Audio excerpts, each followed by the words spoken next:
Someone once said, "We travel not to escape life, but for life not to escape us." Traveling is good for the soul in many ways and has many lasting benefits. When I look back at when I was living in Rexburg, I have many fond memories of all the road trips and experiences I had with my friends. Having those experiences enriched my education and helped me to value the importance of traveling in creating lasting memories. When one learns the importance of traveling, it helps them to reevaluate their life and prioritize what is most important, create lasting memories that are priceless, as well as make them a more well-rounded and cultured individual. To begin with the first benefit, traveling can help us reevaluate our life and prioritize what is most important. There's an article on lifehack.org that's called 9 Wonderful Benefits of Traveling. It states, "Traveling is an amazingly underrated investment in yourself. As you travel, you're exposed to more new people, cultures, and lifestyles than you are living in your homeland all the time. With all the newness in your life, you're also open to new insights, ways of seeing the world, and living, which often gives people a new purpose for their lives. This new purpose helps people to prioritize their life and learn to value what truly is most important. Growing up, whenever I traveled and was away from my daily routine, I learned to refocus my life and ponder upon where I was headed in life. It helped me to take a step back and reevaluate what I needed to change and how I could do better. This habit became one of my favorite reasons to travel. It helped me to refocus my path in life and figure out if where I was headed was the right path for me. Continuing on to the next benefit of traveling, it helps us create lasting memories that can't be replaced. In the same article on lifehack.org, it says, "Life is a wonderful gift. It really is. And as we travel and experience more of the world and life, we often become overwhelmed with gratitude and appreciation for all the beautiful moments we enjoyed and people we've shared them with.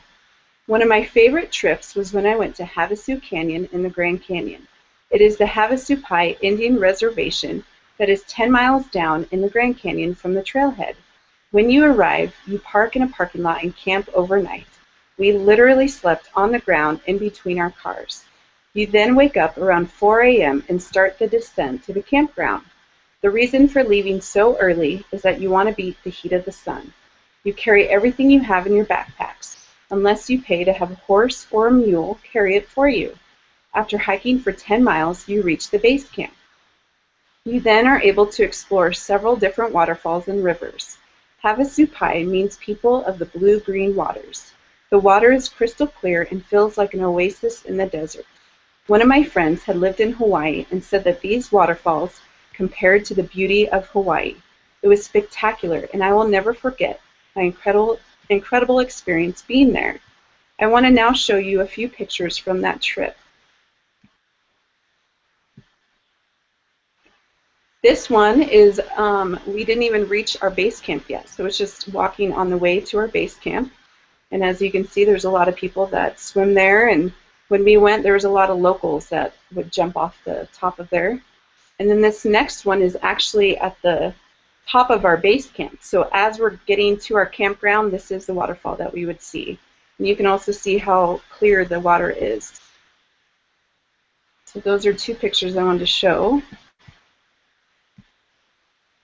And when I look at the pictures I took of that trip, all of the feelings and excitement come flooding back to me.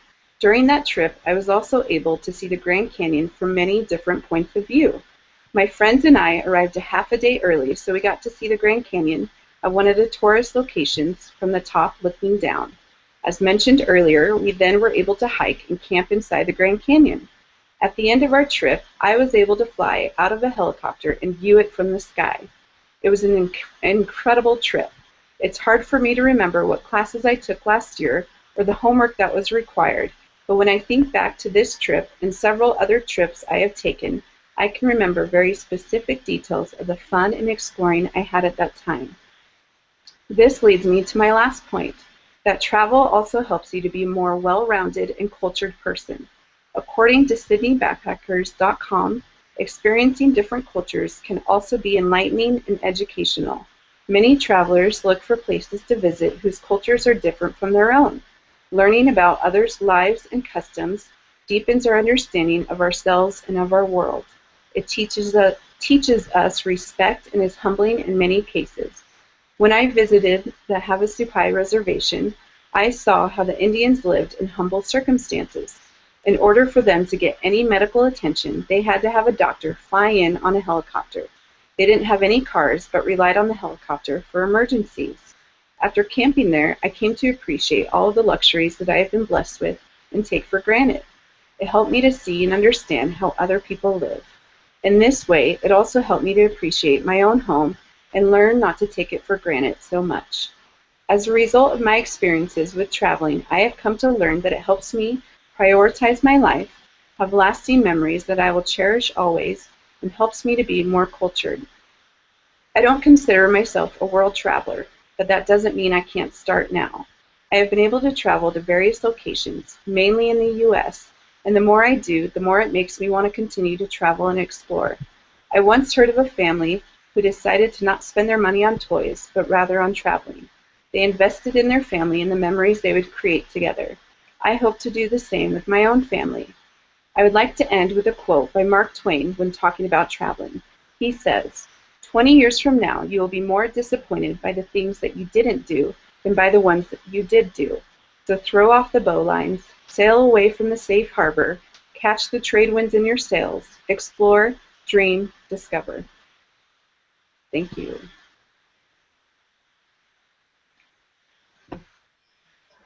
You actually came at 6 minutes and 40 seconds, so you're right there. I took a little more time talking about the pictures than I practiced, but yeah. Okay. My suggestion, I have two, I guess. The transition between the pictures is a little bit awkward. Okay. And it's because you have to wait for the screen share to show up, and it shows us everything that's in the background. So it's a Right. little distracting. I would recommend, if you can, printing off the photos and holding them up and showing them that way. I think that might be a little bit less distracting. But either way, that's a minor thing. Okay. Same thing with yours. I'm not sold on travel, only because it's expensive when you talk about that. So maybe talk about how traveling doesn't mean you have to go exotic. You know, that going and getting the world's greatest cup of coffee, or going to all the little pot shops around, or whatever, that kind of thing. Kind of show the glamour and the glitz, but also show like the lower side of traveling, how traveling is an experience no matter where you go. That way it'll give you just a little bit more time and make it more, like I said with Garrett's, more endearing to all audience, because not everybody's going to be able to afford a travel experience. I know that's been my experience in marriage. We've gone maybe on 2 trips. Right. But then if I were to think about all the little ones, like, when we went to Twin Falls, which is 2 hours from my house, but that's still pretty cool because of what's there. So I think it's that kind of thing, maybe making it a little bit more rounded as far as that's concerned. You had a great pace, great delivery. You could tell that you were really passionate about it. I think you did a great job sharing your story and the excitement about it. And I especially love how you said you couldn't remember anything from the classes you took and the stuff, but you could remember details from your trip and things that happened. The only other suggestion I would make is that you mentioned that stuff like that. Maybe mention that when you're talking about when you're kind of recapping at the class portion, and say, and I also remember the lessons I learned on those trips, or the things that I pondered on those trips have stuck with me, or just kind of know what I'm saying. Right there, just kind of tie that back in together, and I think it would be totally cohesive from beginning to end. I think so. You cut out at the very beginning of that last part, but I think I got what you were saying. Sorry. No, it's fine.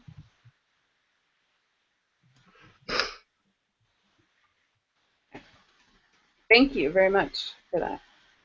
We can't hear you, Garrett.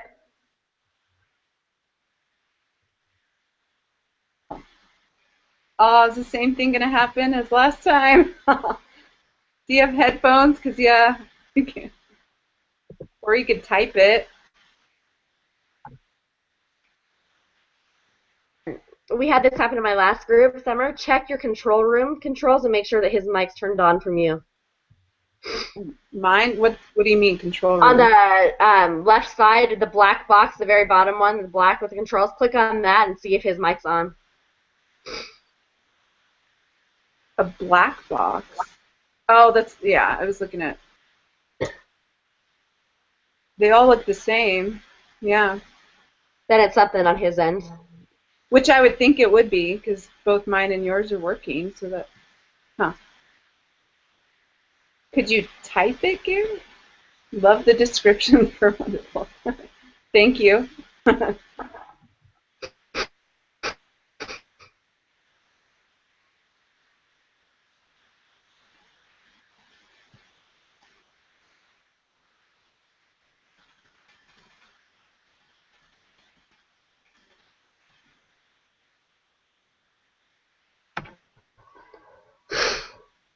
Need a better attention.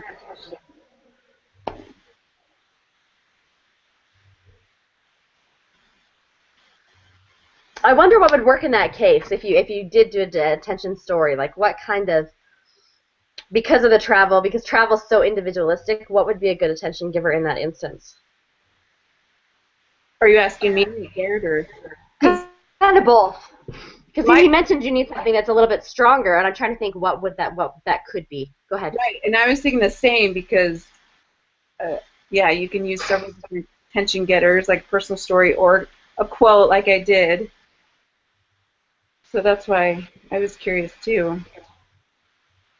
Maybe something like a statistic about the amount of people who are traveling, or like the cost of travel, or a benefit of travel, or something like that. Something, and tie it in with a quote. I don't know. I didn't really notice the week in the beginning because it flowed so well through from beginning to end, and your story really, your center story really was the attention getting. It just didn't happen at the beginning. Right. So maybe find a way that you can maybe make it flow. I kind of see what he's saying that way. Okay. All right. Well, cool. Well, thank you, Garrett. Can't hear you. I will stop the broadcast.